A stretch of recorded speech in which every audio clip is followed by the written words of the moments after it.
Hi there, I'm Julia and I'm here to introduce you to the informative or explanatory essay. If you're in 6th grade, there's a good chance you'll have this type of prompt on the FSA this year. Let's figure out how to tackle it together. Today, we're going to use what I call the bratty teenager method. As a way to stay concise and on track, we're going to imagine an annoying teenager whispering in our ears while we write. Shouldn't be too hard, right? You're surrounded by middle schoolers. No offense. Anyway, that'll make a little more sense as we move forward. From here on out, our pestering little peer will be referred to as BT. First, let's talk about the introduction. If you've already started writing argumentative essays, most of this should sound pretty familiar. We'll start with a hook. Imagine BT asking, "Why should I listen to you?" Your answer can come in the form of an intriguing statistic, a thought-provoking question, or even a generally accepted truth, but however you do it, your goal is to capture BT's attention. Let's say we're prompted to write an essay about how schools are handling COVID-19 in our area. Personally, I'd start with something like, as of November 2020, around 65% of households with school-age kids report that their students are enrolled in remote learning. How would you hook your audience? Pause the video here and brainstorm some options with your teacher.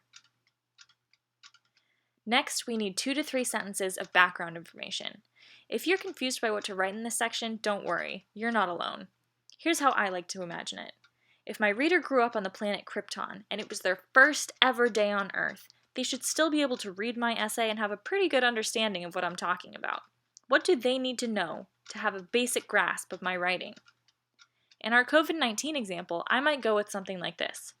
COVID-19 is a highly contagious virus that spread rapidly across the globe in 2020, causing widespread shutdowns. Educational facilities were hit especially hard, with schools having to completely shut down. Even today, only some school districts have cautiously reopened. Pause the video here. What would you write? To give our introduction paragraph a strong finish, we'll add in a thesis statement. This is the most important part of the introduction because it tells the reader what we'll be discussing. We can imagine our BT friend asking for our main points so that they don't have to read the rest of our essay. But don't worry, they will. We piqued their interest with that fascinating hook of ours. In a 3-paragraph essay, we'll want to use a 3-prong thesis, 1 prong or main idea for every paragraph. We'll start with our strongest point first, the one we have the most information about, in case we run low on time. If we get stuck, we can use the template I put in the bullet points. My thesis looks like this. Teachers and administrators in Sarasota County have put into place a variety of new techniques designed to safeguard against the virus, such as the option to attend class via Zoom, socially distanced classroom seating, and the minimization of interpersonal contact. How about you? Good news, we made it through the intro. Now let's move on to the body paragraphs and CEAA. First up, C. Our first sentence will be the claim we're making, or the main point of the paragraph. Basically, we're making a mini thesis statement for just the body paragraph instead of the whole essay. Restate the prong from your thesis that relates to paragraph 1, and a slightly more elaborate sentence.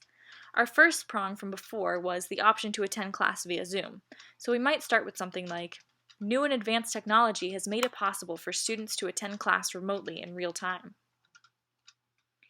Next, we want to include E, evidence. If we didn't have to include evidence, we could write essays on the existence of flying mermaids and Baby Yoda robes and no one would truly know the difference. We want to make sure that if someone like BT accuses us of lying, we can prove them wrong by making ourselves credible. 1 sentence of evidence at a time is generally sufficient, and it can come in the form of a quote, a statistic, or an example. Examples tend to be commonly used in timed informative essays like the FSA because you can rely on your memory without having to do any on-the-spot research. In our COVID-19 example, we could give a personal example. Something like, teachers are now required to take Zoom training classes to ensure they are prepared for the start of the school year with remote students.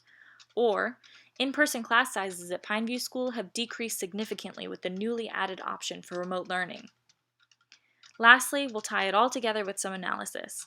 Imagine BT asking, "Why do I care?" We have to connect the evidence to our main points. As a general rule of thumb, we should have 2 sentences of analysis for every 1 sentence of evidence. This is also your opportunity to discuss any potential future effects of your claim and evidence. For example, mandating educator Zoom trainings ensures that remote students have the ability to stay on track during the pandemic without attending school in person. This protects distance learners, who are then unexposed to other students, in-person learners, who are exposed to less students, and teachers, who are in contact with a smaller number of individuals on a daily basis. Finally, we've made it to the conclusion.